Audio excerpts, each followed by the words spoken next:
Hello, everyone, and welcome into the studios, Maurice Arecena Cepeda. Arecena Cepeda. Mm-hmm. We got that out of the way. Yes, we did. Hi. Beautiful name. Thank you. Yeah. So we struggle in America, especially in the South, with pronouncing some names. Not just in the South. And not just in the South. Well, thank you. And you're forgiving. Well, thank you. Thank you. Most people are. Some get offended, but as long as they can pronounce Maurice. I answer to anything. Don't, you. don't call me late for dinner, though.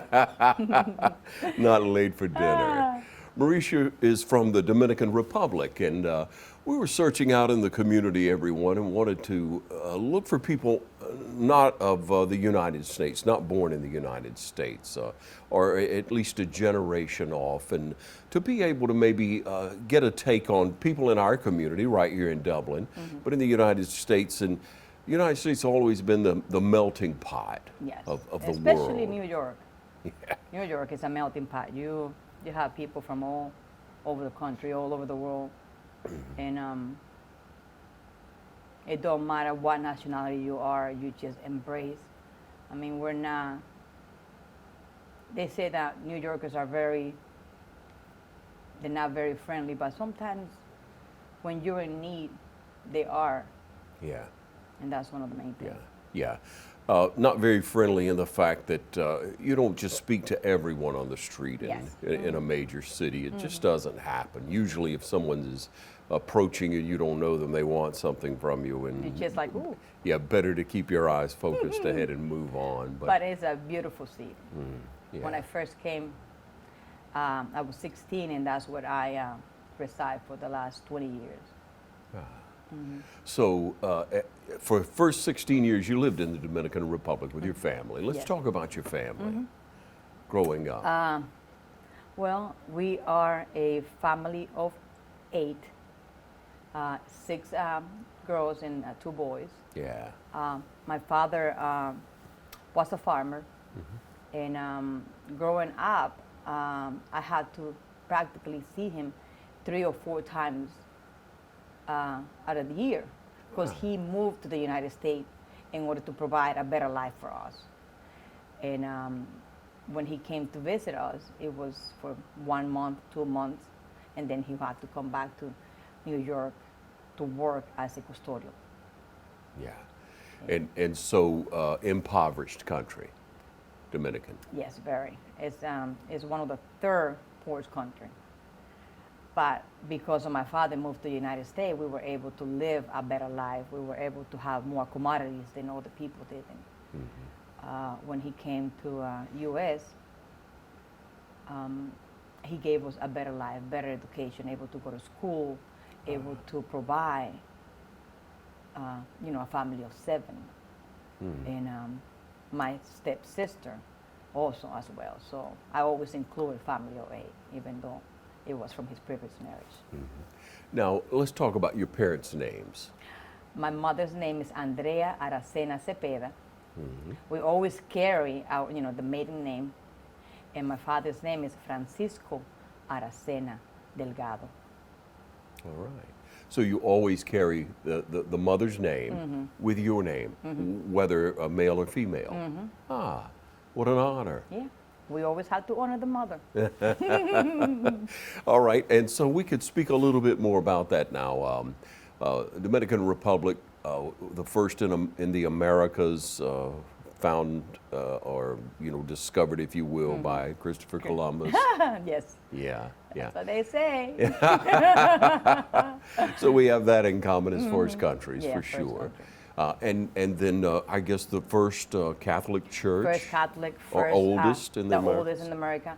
First hospital, first university, and there, when it comes to tourism, is one of the top 10. For sure. And why is that? Yeah, why? We have one of the most beautiful beaches, resorts, and hospitality more than anything else. Yeah.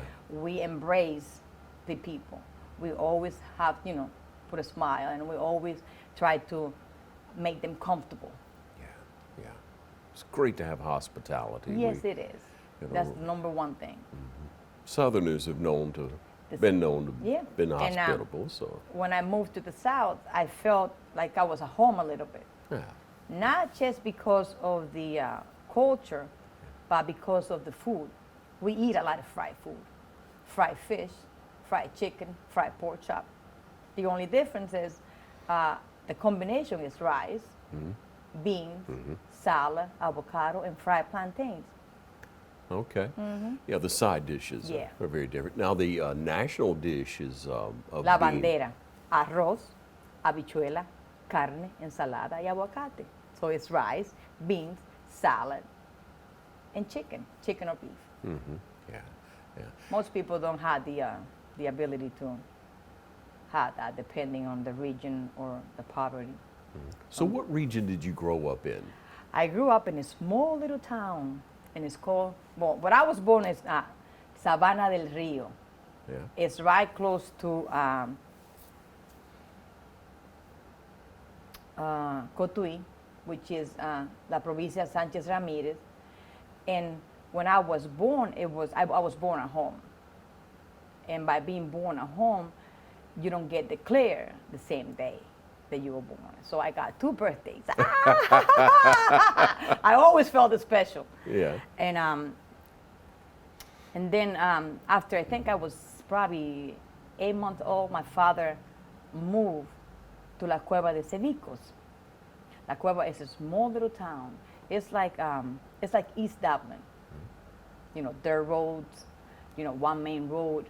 But East Dublin now is getting better. You know, it's more population, more stuff. Yes. So, but one thing about my little town is we had the most clear, beautiful river water. You can walk and you can see the sand, the rocks.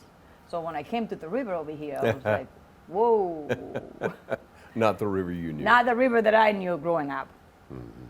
Yeah. And so did a lot of activity take place around the river?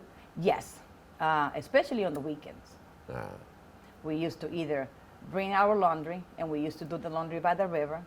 You know, because you don't Wow. have potable water. You don't have, growing up, you didn't have water like the way you do have. Let's just say, every 2 hours you had water. But when you didn't have water, you either had to build something that is called tank, which is made of cement.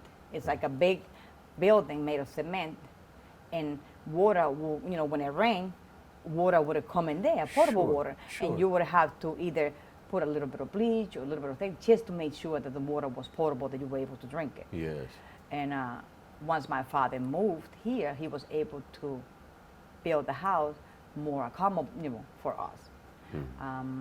Growing up, my mother always used to have like garden vegetables, and we used to like trade in. You give me milk, I give you eggs, and Barter things like that. system. Yes. So it was beautiful growing up. I mean, I would not change anything. Wonderful. So good to hear. The beaches there are known to be some of the most beautiful in the world. Blue flag beaches, very clean. Very clean, it's beautiful in a way that you had not seen it. Like for instance, this right here, this little heart right there, Yes. that's a rock that's only in DR, and it's called Larimar. It is only found in the island of Dominican Republic. Ah, No other where in the world. beautiful. So Yeah. we have beautiful things that has not been seen by the world. And the Caribbean and the Dominican Republic actually has more restaurants than any other resort, any Resort other altogether. any other country there. And So you're set up for hospitality. Do you go Hospitality. back much? not since since COVID-19. Yeah. The last time I was there, it was on I think it was 2019, but I haven't been back since then. I do see my family. That we get together in New York, and Yeah. All of your family has moved to the States. no, not all of them. Some of them don't. They still live back home. They rather be there. They have the opportunity to come here and stay here, but they prefer to be back home. Okay. We're speaking with Maurice. We'll take a short break and you stay with us. We'll be right back. The City of Dublin, yesterday, today, and tomorrow. Your city to live, work, and play. My name is Phil Patel. I am one of the part owners here and the general manager here at the Hampton Inn and Suites. First time when I got introduced to Morris Bank, the people were so friendly and helpful. You feel like that you are appreciated there. At Morris Bank, everybody down at the bank is so friendly, and not just to myself, they're just friendly to everybody. They want us to succeed because our success is their success at the same time. That makes a lot of difference, and they're always there for us. All right, and back with you. Maurice, thank you again for coming in and sharing with us about the Dominican Republic. Now, let's talk about, coming over to the United States and your first impression in New York at 16 years old. Who came with you first? Well, I flew for the first time by myself. But the flight attendant took care of me. This beautiful young lady who speaks both languages took care of me throughout the whole flight. I was supposed to be sitting in the economic area, but they moved me to first class. And my mom was terrified because I had never gone anywhere by myself. My dad said, "Oh, she'll be fine, the flight attendants will take care of them." Of course. Because you know how fathers are, but he didn't want to worry my mother. Not knowing the language, it was difficult. Because when you are exposed to a different environment, a little girl from a small little town going to a big city. Moving, I'm going to tell you this. The only thing that I am grateful for is for our Heavenly Father, Jesus Christ. He has covered me. He has sheltered me from the time I was born. Because when you are in a strange land and you always find somebody to help you, there's nothing but His grace. That is a huge blessing, I'm sure. So when we landed, and they was talking, through the speaker, and I was like, oh, I couldn't understand anything. Right. But because you're coming from DR to New York, they always speak on both languages. Nice. And I always wanted to be a flight attendant growing up. But then when I saw what they were doing, I said, no. Not for you. Not for me. But, you're young. And then when I arrived, you got to go through customs, you got to go through all this. So once we landed, it took probably 45 minutes because when you first come into the United States, you got to go through immigration, customs, and everything. And they got to take pictures. They got to make sure that is you, that it's not somebody else. And when I forgot her name, but she made sure that I was safe. And not only she was supposed to be gone. But she made sure that I went through immigration okay, that I went through every step. And not only she hand me, and I just let her hand go, because when I saw my mama's face, I was running. And I jumped, and my mom and I it was just beautiful. Yeah. And then my mom and my dad, appreciate everything that she did. I'm sure. For those 3.5 hours. Yeah, kindness is touches you so much, and you'll never forget. No, that's one thing. That stewardess that helped you through that. How was that process? So was it a little frightening to go through immigration? It was, because when you don't know what you're doing and when they're asking you questions, you want to make sure that you always being honest, and you don't want to say nothing out of place, because first of all, they will hold you back for whatever reason. But the whole process was just smooth. Good. Good. And when you are in a different environment that you don't know where you are and you're hearing a language that is unknown to you, it's even more difficult. Yeah. So what had you heard about the States? New York was the land, I mean, let's just say the United States was the land of the freedom. And every time anybody, especially, you know, growing up, oh, he's from New York, blah, blah, blah, they have money. In my country, in that little area in that little town where I was living, if anybody was able to travel, your family was rich, your family was set. No. When you come to the United States, it's a different reality. In order for you to have a decent life, you got to work hard. Right. You got to work 7 days a week sometimes. In my country, 12 o'clock is, you go home for what is called fiesta. Between 12 and 3, you take 2-hour break. In the United States, you don't do that. No. No. And if you don't learn the language, if you don't learn the system, you'll be liable, you'll be held by another person to translate.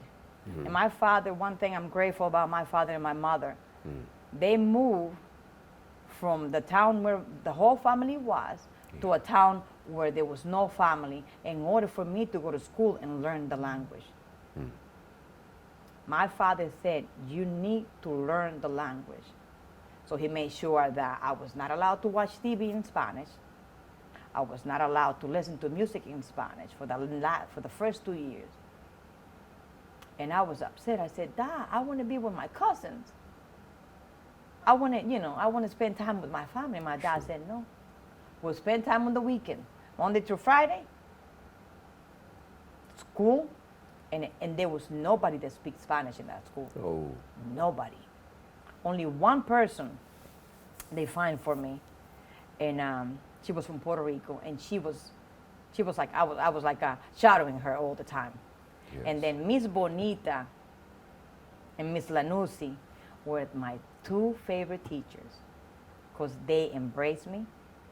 Miss Bonita taught me ESL, and we were a class of 7 kids, and we were from different countries.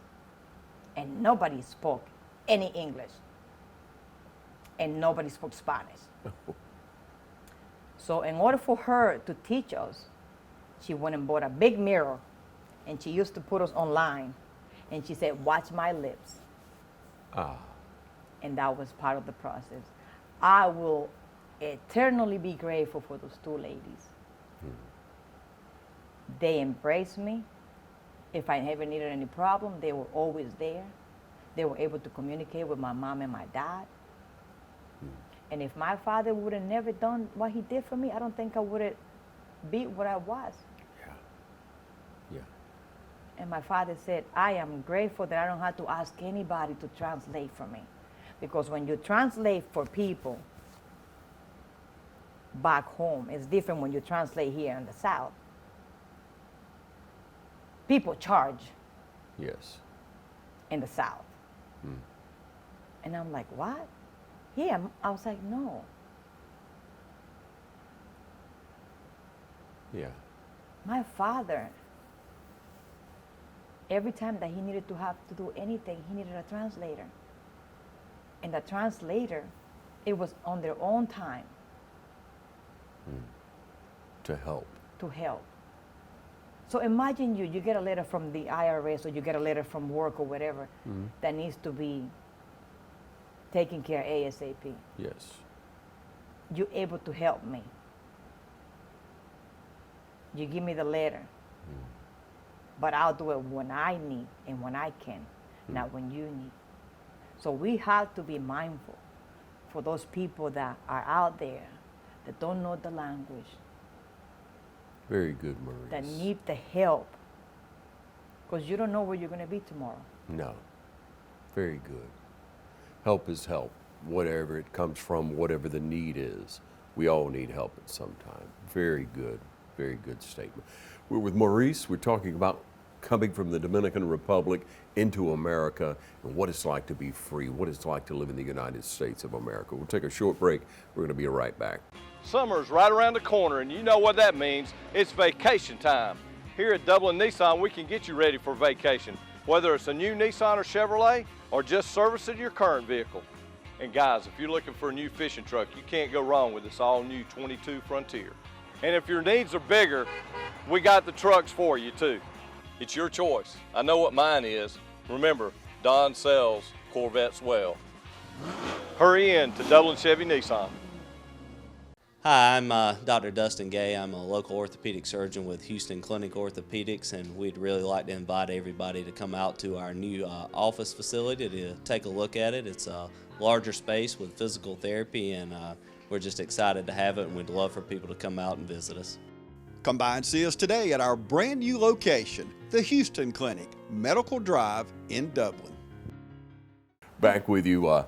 I said free. You've always been free, so you know. Well, I was born free. Thank you, Jesus. Yes. But there was 30 years of living under a president called Trujillo, which was the same thing as Cuba. We were, they were not free. Very oppressed. On the dictatorship. Yes. So, me personally, I don't know what that was, but my mom and my dad did. Yeah. And we never talk about that. No. We really didn't. Yeah. But, some people had their, their differences, but I like to think about that. I was always free from the time I was born. Mm-hmm. But very different in the United States. Very much different. Yeah. The culture. So you became a citizen of the United States. Yes, I did. At what point did you? Well, that was when I moved to the South. Ah. When I moved to the South, I said, but let me tell you something. You lose privilege when you become a citizen.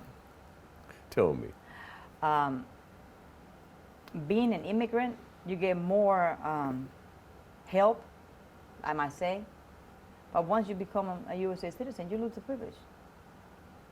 And depending the country that you were born, you might lose your citizenship in your own country. But we have what is called dual citizenship. Good. And the moment I find out that I was not going to lose my citizenship in the Dominican Republic, I became a USA citizen. Yes. You're proud of your heritage. Yes, I am. Very proud, as you should be. And you're proud now to be an American. Yes, very much. But sometimes you don't know what you ask for. There's a lot of things that, that you're not proud of my nationality, and there's some times that I'm not proud of, over here. And, but we're going to talk about that some other time. All right, all Because right. I don't like to talk about politics, and I don't like to talk about, races, and, But I experienced that here in the South, not up north. So. Yeah, just a moment of it, please. You say, people are racist toward you at times? At times, yes. Yes. Because of, not just because of the color of the skin, but because of, you might represent something that they're not used to. Yes. Well, that's what we want to expose here. That's what we want to bring to light. That you are as I am, and I am as you are. We're like-minded. We are a kind people. We love the Lord. We love each other. Just because I'm not identical to you and you're not identical to me is a poor barrier to put up, and quite ignorant. Let's just say that I was never exposed growing up in my country. The difference between is your level of status. Yes. If you're poor, you're poor. Yeah. If you're rich, you're rich. There's no in between. There's no in between. But when I moved to the South, hospitality, great. Because if I broke down, everybody stopped to help you. Everybody. And there were 2 occasions that I broke down. Even the police officers, they stopped to help me. One of them, took me and my ex-mother-in-law home. They don't do that up north. Up north, you need to have AAA. If you don't have AAA, You don't have any help. you know, Sure. and especially on the highway, Yes. you know. But I did experience, you know, and I don't know. And when you talk in another language and people don't realize that, you know, they might think that you're talking about them. No. Embrace the culture. Embrace the ethnic. Yes. If my color is different than your color, I bet you that if my blood and your blood will be the same thing. Yes. We were born in His image. Yes. Yeah. And we should look at diversity as a strength. It always has been in our country. It should be everywhere, no matter what region. So that's an excellent point to bring out to people, that kindness. And just because you may speak to another person in Spanish, you know Spanish. If I speak another language and I speak it to someone I see that also speaks that language, how would that be offensive? But to bring it to point here, you know, get over yourself if you're that ignorant, if you're that petty, and move forward, because diversity again is strength, and we should appreciate the diversity for sure. All right, now living in the South, there have been some changes. You say you like the food because it's It remind similar. me. The only problem is I like to see the head on the fish. With or without, you say with.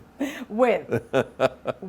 I mean, I'm used to seeing the whole fish being deep fried. Yes. And I'm like, where's the head? Yeah. It's more, I don't know, it's presentation, I think, yes, on the food, you know. It's all about presentation sometimes. Yeah. The food might not taste good, but hey, but if it looks good, if it has, you know. What do you most appreciate about America?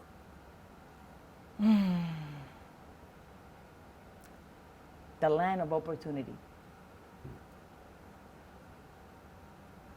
Do you feel you can do virtually anything you choose? Anything and everything. This country gives you the opportunity to be who you want to be. If you want to go to the moon, just apply yourself. Yeah. You can't go to the moon sitting at home, you know, watching TV.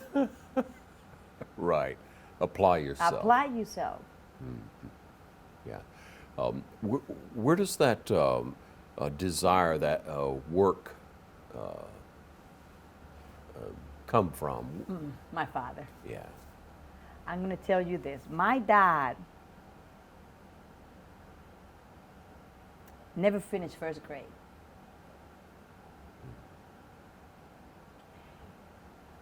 He did not have the opportunity to do that. But he said, my kids will have the opportunity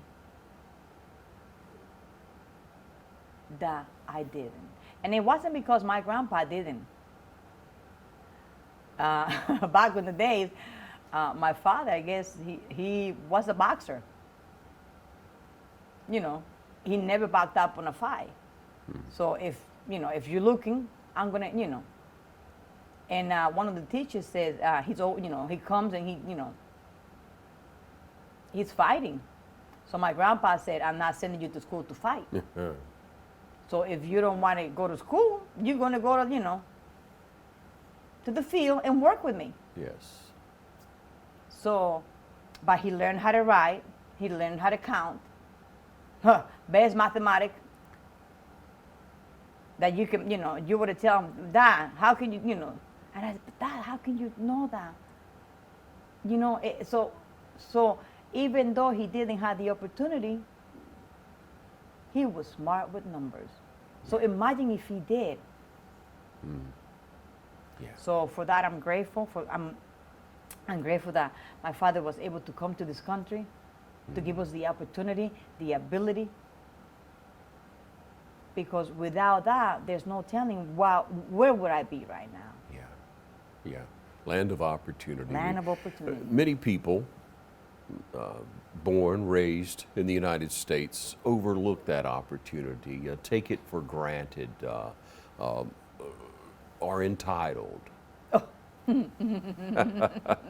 So you agree? Yes, I do. Yeah. So we wanted to be able to share with you, ladies and gentlemen, Maurice, her story, and to remind us of our great country's independence, what we appreciate about our freedoms, and what we should not take advantage of. Because Appreciate. if you don't appreciate what you have, you may lose it. Appreciate that you're able to get up, have electricity 24/7, have water 24/7. That you don't have to go to the river to carry a bucket of water, fresh water, in order for you to. That you can open up the refrigerator and have food in there 24/7. That is something that America is the land of opportunity, the land of freedom. And when you are given everything in hand, you don't think that you have to work for it. Yeah. Thank you for the reminder. Thank you for sharing your story with us and your beautiful smile. Thank you. Thank you for asking me. Thank you for giving me the opportunity to share my story. And I just want to say thank you to the Air Force, because my son is almost 30 years old and he's a captain in the Air Force. Wonderful. And because of that, I'm able to appreciate America even more. Take care of the service, because these people work, and the freedom that we have is thanks to them. Yes. Yes. All the law enforcement, Well said, Maurice. Well said. Thank you.